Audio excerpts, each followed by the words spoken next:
कहानी है रामपुर गांव की, जहां के मर्द महिलाओं को हमेशा नीचा दिखाने की कोशिश में रहते। अरे अभी तक खाना नहीं आया, क्या मुझे एक और शादी करने की जरूरत है? नहीं जी नहीं, ऐसा मत करना, वरना मैं कहाँ जाऊंगी। खाना लेकर मैं अभी आई जी। गांव की पंचायत में भी फैसले हमेशा औरतों के खिलाफ ही रहते। मैं जो फैसला सुनाता हूँ वो भगवान की आज्ञा होती है। इस लड़के ने अपने मन से शादी करके अच्छा नहीं किया। लड़के को घर भेज दो और इसकी शादी इसकी जाति की किसी लड़के से करवा दो, लेकिन ये लड़के, इसे तो गांव के बाहर निकाल दो। नहीं नहीं जमींदार साहब, ये क्या बोल रहे हैं? ऐसा नहीं हो सकता। मेरी बेटी मासूम है, इसे अच्छे बुरे की समझ नहीं है। अरे कहाँ जाएगी ये बेचारी? कहाँ जाएगी? इतनी चिंता है तो पूरे परिवार का गांव निकाला कर देते हैं। बेचारे पूरे बसे बसाए परिवार को गांव छोड़ना पड़ता है। चाहे जो हो, अगर बेटियों को कंट्रोल नहीं कर सकते तो गांव में रहने का कोई मतलब नहीं है। यहाँ औरतों को दब कर रहना होगा। कोई भी अपने हिसाब से कुछ नहीं कर सकता, सब ईश्वर की मर्जी से ही होगा। तभी गांव का एक आदमी दौड़ा दौड़ा आता है। सरपंच साहब, जमींदार साहब, वो कालिया है ना, उसकी बेटी पढ़ने के लिए शहर जा रही है। अच्छा, ये कब हो गया? और कालिया की हिम्मत कैसे हो गई ऐसा करने की? लेकर आओ उसे और उसकी बेटी को।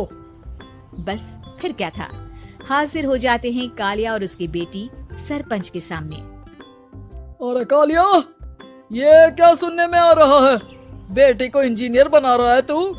और ये बता, गांव में तो स्कूल नहीं है, फिर कहां से इतनी क्लास पास कर गई तेरी बेटी? राधा, जो कि कालिया की बेटी है, उसे लगता है कि सरपंच उसकी तारीफ कर रहे हैं। सरपंच जी, मैंने ऑनलाइन पढ़ाई की है, डिस्टेंस लर्निंग से। सभी में मैंने अच्छे नंबर पाए हैं, जिसे देखते हुए शहर की इंजीनियरिंग कॉलेज में मुझे स्कॉलरशिप मिली है। वाह जी वाह, क्या होती है ये? पहले तो ये बताओ, फिर आगे की बात करते हैं। पूरा गांव राधा की बात सुन रहा था और राधा बोलती जा रही थी। तो ऐसे मैं फ्री में एक अच्छी शिक्षा लेकर गांव में जो कुछ परेशानियां हैं, जैसे बिजली, पानी और इंटरनेट जैसी समस्याओं के लिए काम करूंगी। मैं गांव को शहर से जोड़ने के लिए पुल का निर्माण करवाने का प्रस्ताव रखूंगी। मुझे पूरी उम्मीद है कि जल्द ही हमारा गांव भी तरक्की की राह पर चल पड़ेगा। राधा की बात सुनकर सारे गांव वाले ताली बजाने लगते हैं। सरपंच को समझ नहीं आता कि वो क्या करे। चुप रह नादान लड़की, गांव के खिलाफ जाने के लिए तुझे गांव से बेदखल कर दिया जाएगा, वो भी पूरे परिवार के साथ। और हाँ, अगर ठीक से गांव में रहना चाहती है तो ये पढ़ाई लिखाई छोड़ दे। हम तेरे लिए गांव का कोई होनहार लड़का देखेंगे। तभी गांव का एक आदमी बोल पड़ता है। अरे नहीं नहीं सरपंच जी, राधा बिटिया जो बता रही है, अगर वैसा हो जाए तो हम लोगों को पैसा कमाने के लिए बाहर नहीं जाना पड़ेगा। हाँ जी, और ना ही कोसों दूर पानी के लिए भटकना पड़ेगा। हमारे बच्चे भी अच्छी पढ़ाई कर सकेंगे और आगे बढ़ेंगे, ना कि हमारी तरह खेती करते बैठेंगे। क्यों गांव वालों, राधा बिटिया का साथ देना चाहिए ना। सरपंच देखता है कि गांव राधा के साथ है तो वो चुप हो जाता है। वो घर आकर अपने सलाहकार से बात करता है, जो बहुत ही चालाक किस्म का इंसान होता है। अरे सरपंच साहब, आपको बहुत ही होशियारी से काम लेना पड़ेगा। एक बार गांव तरक्की कर गया, यहाँ के बालक पढ़ लिए तो कोई ना पूछेगा आपको। और फिर ये जो बेटा और बेटी है ना आपके, इनको भी आम लोगों की तरह ही जीवन जीना होगा। हाँ, लेकिन करे तो क्या करे? वो ना आप मुझ पर छोड़ दीजिए, बस मैं जैसा बोलूं करते जाइए।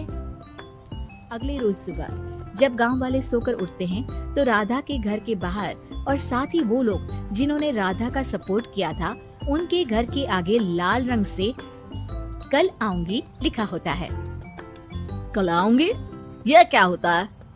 अरे यह तो खून से लिखा है, लगता है कोई भूत प्रेत या चुड़ैल का साया है। चलो सरपंच जी के पास चलते हैं। सभी सरपंच के पास जाकर उसे सारी बात बताते हैं। और ये तो बड़ी मुश्किल की बात है। चलो, मैं एक बाबा को जानता हूँ, उन्हें बुला लेता हूँ। सरपंच बाबा को लेकर गांव के घर के बाहर जाता है।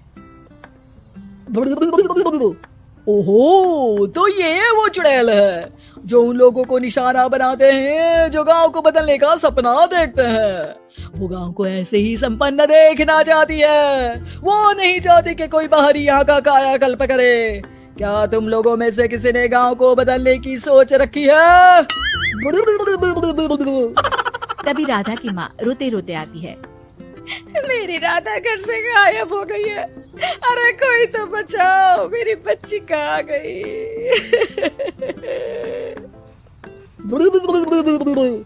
ले गई वो चुड़ैल, तेरी बच्ची को ले गई। अब वो उसे श्रापित करके छोड़ेगी, उस पर चुड़ैल का साया हो जाएगा।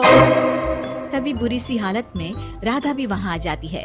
उसके बाल चुड़ैल की तरफ फैले होते हैं और कपड़ों में खून लगा होता है। सभी राधा को देखकर डर जाते हैं। माँ, पता नहीं मुझे कौन उठा कर ले गया था। अरे दूर हो जा चुड़ैल, अब हम लोग इस गांव में नहीं रुकेंगे। अरे कैसी बातें कर रहे हैं आप? कल तो आप मेरे भरोसे गांव का हुलिया बदलने, अपने बच्चों को पढ़ाने और तरक्की उन्नति की बात कर रहे थे, तो आज क्या हो गया आपको? ये फिर तुम लोगों को बहकाएगी। ये चुड़ैल गांव में आ चुकी है, ऐसे ही ये तुम्हारे घर के बच्चों को भी ले जाएगी। गांव वाले राधा को गांव से बाहर निकाल देते हैं। उसके माँ बाप रोते रहते हैं, लेकिन गांव वाले नहीं मानते। मैं भी अपनी बहन के साथ गांव के बाहर रहूंगा, लेकिन वो पढ़ाई नहीं छोड़ेगी। वहीं सरपंच के घर पर सलाहकार कहता है। देखा, सांप भी मर गया और लाठी भी नहीं टूटी। लेकिन अगले ही दिन सरपंच के घर के बाहर भी वही शब्द लिखे होते हैं।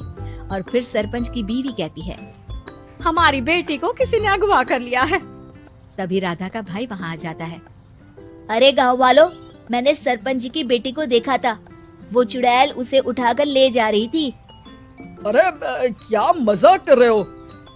नहीं नहीं सरपंच जी, आप नहीं जानते। वो चुड़ैल अब आपकी बेटी में आ जाएगी, जैसे राधा के अंदर आ गई थी। तभी सरपंच की बेटी वैसी ही हालत में वहाँ आती है जैसे राधा आई थी। पापा, पता नहीं कैसे मैं गायब हो गई थी। चुड़ैल, इसके अंदर भी चुड़ैल का साया है, मारो इसे। अरे नहीं नहीं, इसे भी राधा के पास गांव के बाहर ही भेज दो। अरे चुप रहो, मेरी बेटी कहीं नहीं जाएगी और चुड़ैल वुड़ैल कुछ नहीं होता है। अरे कैसे बात कर रहे हो सरपंच जी?